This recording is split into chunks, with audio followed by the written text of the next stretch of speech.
ನಮಸ್ಕಾರ. ಶೀಲಾ ಪಾಕಶಾಲೆ ಮತ್ತು ಪಾಠಶಾಲೆಗೆ ಆತ್ಮೀಯವಾದಂತಹ ಸ್ವಾಗತ.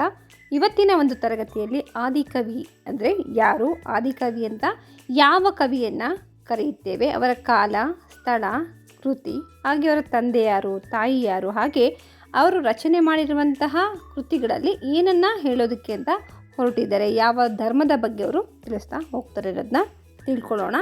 ಬಹಳ ಪ್ರಮುಖವಾದಂತಹ ಮಾಹಿತಿ, ಎಲ್ಲ ಸ್ಪರ್ಧಾತ್ಮಕ ಪರೀಕ್ಷೆಗಳಿಗೆ ಉಪಯುಕ್ತವಾದಂತಹದ್ದು ಅಂತಲೇ ಹೇಳ್ಬೋದು.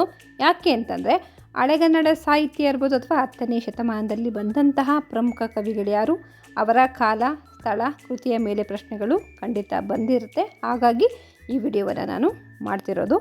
ಈಗ ಸಮಯವನ್ನು ವ್ಯರ್ಥ ಮಾಡೋದು ಬೇಡ, ಆದಿಕವಿ ಯಾರು ಅಂತ ನೋಡೋಣ ಬನ್ನಿ. ನೋಡಿ, ಈ ಚಿತ್ರದಲ್ಲಿ ಕಾಣುತ್ತಿರುವಂತಹ ವ್ಯಕ್ತಿಯೇ ಆದಿಕವಿ ಪಂಪ ಅಂತ ಹೇಳ್ತೀವಿ.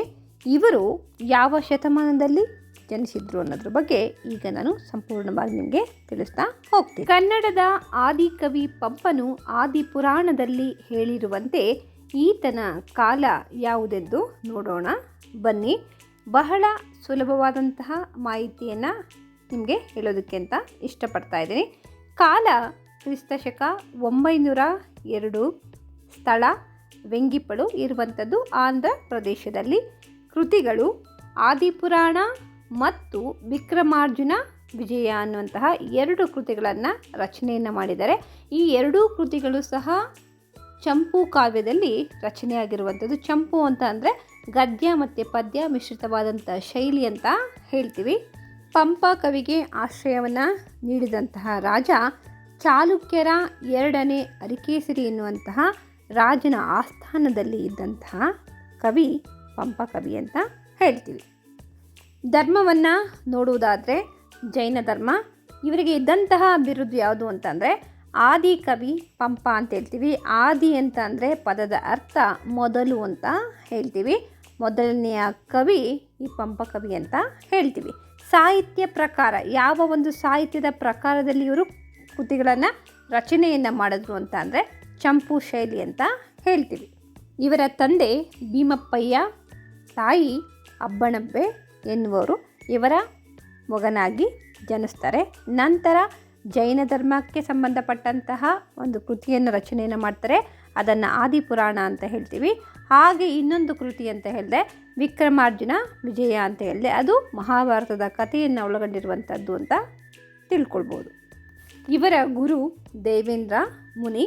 ಬಿರುದುಗಳು ಸಂಸಾರ ಸಾರೋದಯ, ಸರಸ್ವತೀ ಮಣಿಹಾರ, ಕನ್ನಡ ಕಾವ್ಯಗಳ ಜನಕ, ನೂತನ ಯುಗ ಪ್ರವರ್ತಕ, ಆದಿಕವಿ ಪಂಪ, ಇನ್ನೂ ಮುಂತಾದ ಬಿರುದುಗಳನ್ನು ನಾವು ನೋಡ್ಬೋದು. ಇಷ್ಟೇ ಅಲ್ಲ, ಇವರು ಸಾಹಿತ್ಯಕ್ಕೆ ಕೊಟ್ಟಂತಹ ಕೊಡುಗೆ, ಅವರ ಕೃತಿಗಳಲ್ಲಿ ಬರುವಂತಹ ಪ್ರಮುಖ ಒಂದು ಉದ್ದೇಶದ ಬಗ್ಗೆ ನೋಡೋಣ.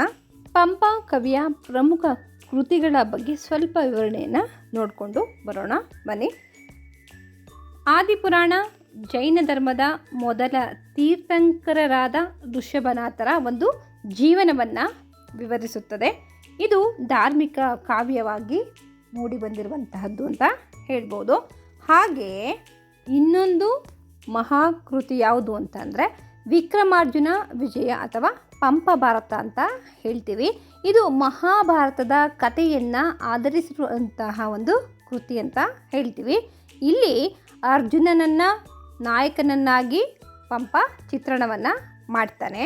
ಕನ್ನಡದ ಶ್ರೇಷ್ಠ ಮಹಾಕಾವ್ಯಗಳಲ್ಲಿ ಒಂದು ಅಂತ ಇದನ್ನು ಹೇಳ್ತಾ ಹೋಗ್ತೀವಿ. ಅಂದರೆ ಮಹಾಭಾರತದ ಕಥೆಯನ್ನು ತುಂಬ ಅದ್ಭುತವಾಗಿ ಇಲ್ಲಿ ಅವರು ರಚನೆಯನ್ನು ಮಾಡ್ತಾರೆ. ಇದರಲ್ಲಿ ನಾಯಕ ಯಾರು ಅಂತಂದರೆ ಅರ್ಜುನನನ್ನು ಇಲ್ಲಿ ನಾಯಕನನ್ನಾಗಿ ಮಾಡ್ತಾರೆ.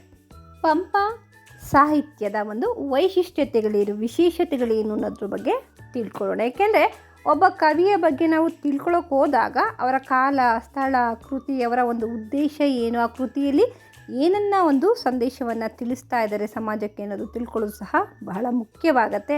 ಅಷ್ಟೇ ಅಲ್ಲದೆ ಕನ್ನಡ ಕಾವ್ಯಕ್ಕೆ ಒಂದು ಹೊಸ ದಿಕ್ಕನ್ನು ನೀಡಿದಂತಹ ಕವಿ ಯಾರು ಅಂತ ಪ್ರಶ್ನೆಯನ್ನು ಕೇಳಿದ್ರೆ ಅದಕ್ಕೆ ನೀವು ಉತ್ತರವನ್ನು ಆದಿಕವಿ ಪಂಪ ಅಂತ ಸುಲಭವಾಗಿ ಬರೀರಿ. ಏಕೆಂದರೆ ಸ್ವಲ್ಪ ಅವರ ಬಗ್ಗೆ ವಿವರಣೆ ಗೊತ್ತಿದ್ದರೆ ಯಾವುದೇ ಪ್ರಶ್ನೆಯನ್ನು ಅವರು ಕೇಳಿದರೂ ಪಟ್ ಅಂತ ನಾವು ಉತ್ತರವನ್ನು ಯೋಚಿಸಿ ಬರಿಬೋದು. ಹಾಗಾಗಿ ಮಾಹಿತಿಯನ್ನು ನಾನು ನಿಮಗೆ ಕೊಡೋದಕ್ಕೆ ಅಂತ ಪ್ರಯತ್ನವನ್ನು ಮಾಡ್ತಾಯಿದ್ದೀನಿ.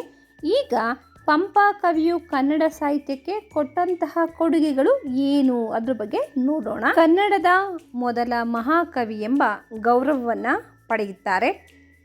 ಕನ್ನಡ ಮಹಾಕಾವ್ಯ ಪರಂಪರೆಗೆ ಭದ್ರ ಅಡಿಪಾಯವನ್ನು ಹಾಕಿಕೊಟ್ಟಂಥವರು ಪಂಪಕವಿ. ಕನ್ನಡ ಸಾಹಿತ್ಯವನ್ನು ಉನ್ನತ ಮಟ್ಟಕ್ಕೆ ಕೊಂಡೊಯ್ದಂತಹ ಕವಿ ಯಾರು ಅಂತ ಅಂದರೆ ಪಂಪಕವಿ ಅಂತ ಹೇಳ್ತೀವಿ. ಹಾಗಾಗಿ ಅವರನ್ನು ಆದಿಕವಿ, ಮೊದಲ ಕವಿ ಅಂತ ಹೇಳ್ತಾ ಹೋಗ್ತೀವಿ. ಇದರ ಮೇಲೆ ಯಾವ ರೀತಿ ಪ್ರಶ್ನೆಗಳನ್ನು ಕೇಳ್ಬೋದು, ಅದಕ್ಕೆ ಉತ್ತರವನ್ನು ಯಾವ ರೀತಿ ನಾವು ಬರೀಬೇಕು ಅನ್ನೋದನ್ನ ಸಹ ನೋಡೋಣ. ಮೊದಲನೆಯ ಪ್ರಶ್ನೆ, ಪಂಪ ಕವಿಯ ಬಿರುದು ಏನು ಅಥವಾ ಯಾವುದು ಅಂತ ಕೇಳಿದ್ರೆ ಉತ್ತರ ಆದಿಕವಿ ಅಂತ ಹೇಳ್ತೀವಿ. ಆಯಿತಾ? ಈಗ ಮುಂದಿನ ಪ್ರಶ್ನೆಗೆ ಹೋಗೋಣ.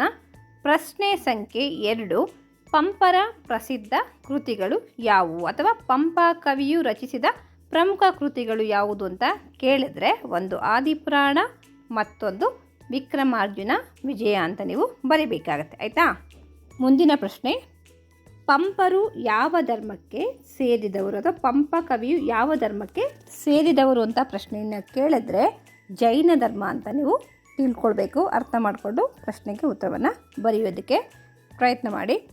ಪ್ರಶ್ನೆ ಸಂಖ್ಯೆ 4, ಆಯಿತಾ? ಪಂಪ ಕವಿಯನ್ನು ಕನ್ನಡ ಸಾಹಿತ್ಯದಲ್ಲಿ ಏನೆಂದು ಕರೆಯುತ್ತಾರೆ, ಏನಂತ ಕರೀತಾರೆ ಅನ್ನೋದನ್ನ ಇಲ್ಲಿ ಮತ್ತೆ ಪ್ರಶ್ನೆ ಅದು ರಿಪೀಟ್ ಆಗಿದೆ. ಪ್ರಶ್ನೆನ ಅವ್ರು ಯಾವ ರೀತಿ ನಾವು ಕೇಳ್ಬೋದು, ಅದರ ಉತ್ತರವನ್ನು ಸರಿಯಾಗಿ ಯೋಚನೆಯನ್ನು ಮಾಡಿಯೇ ಬರಿಬೇಕಾಗತ್ತೆ. ಆದಿಕವಿ ಪಂಪ ಅಂತ ಬರಿಬೇಕು. ಆಯಿತಾ? ಆದಿ ಅಂತಂದರೆ ಮೊದಲು ಅಂತ ಹೇಳ್ತೀವಿ. ಮೊದಲ ಕವಿ ಪಂಪ ಕವಿ 10ನೇ ಶತಮಾನದಲ್ಲಿ ಬರ್ತಾರೆ. ಆಯಿತಾ? ಇದಕ್ಕೆ ಆದಿ ಎನ್ನುವಂತಹ ಪದದ ಅರ್ಥ ನಿಮಗೆ ಗೊತ್ತಿತ್ತು ಅಂದರೆ ಅದಕ್ಕೆ ವಿರುದ್ಧ ಪದ ಯಾವುದು ಅಂತ ಪ್ರಶ್ನೆಯನ್ನು ಕೇಳಿದ್ರೆ ಅಂತ್ಯ ಅಂತ ಬರಿಬೇಕಾಗತ್ತೆ. ಆದಿ ಅಂತ್ಯ ಅಥವಾ ಸ್ಟಾರ್ಟ್ ಎಂಡ್ ಅಂತ ಹೇಳ್ತೀವಿ. ಆಯಿತಾ ಮಕ್ಕಳೇ? ಇಷ್ಟು ವಿಚಾರಗಳನ್ನು ಪಂಪ ಕವಿಯ ಬಗ್ಗೆ ತಿಳಿಸ್ಬೇಕು ಅಂತ ಈ ವಿಡಿಯೋವನ್ನು ಮಾಡಿದೆ. ಈ ವಿಡಿಯೋ ನಿಮಗೆ ಇಷ್ಟ ಆಯಿತು ಅಂತ ಅಂದರೆ ಲೈಕ್ ಮಾಡಿ, ಶೇರ್ ಮಾಡಿ, ಕಮೆಂಟನ್ನು ಮಾಡಿ.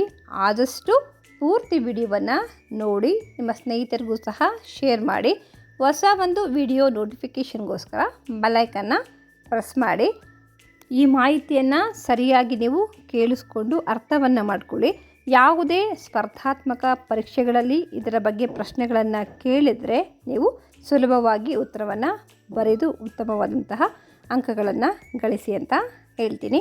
Thank you for watching. ಮತ್ತೆ ನಾಳೆ ಹೊಸ ವಿಚಾರದೊಂದಿಗೆ ನಾನು ವಿಡಿಯೋವನ್ನು ಮಾಡ್ಕೊಂಡು ಬರ್ತೀನಿ. ಅಲ್ಲಿವರೆಗೂ ಥ್ಯಾಂಕ್ ಯು, ಬಾಯ್.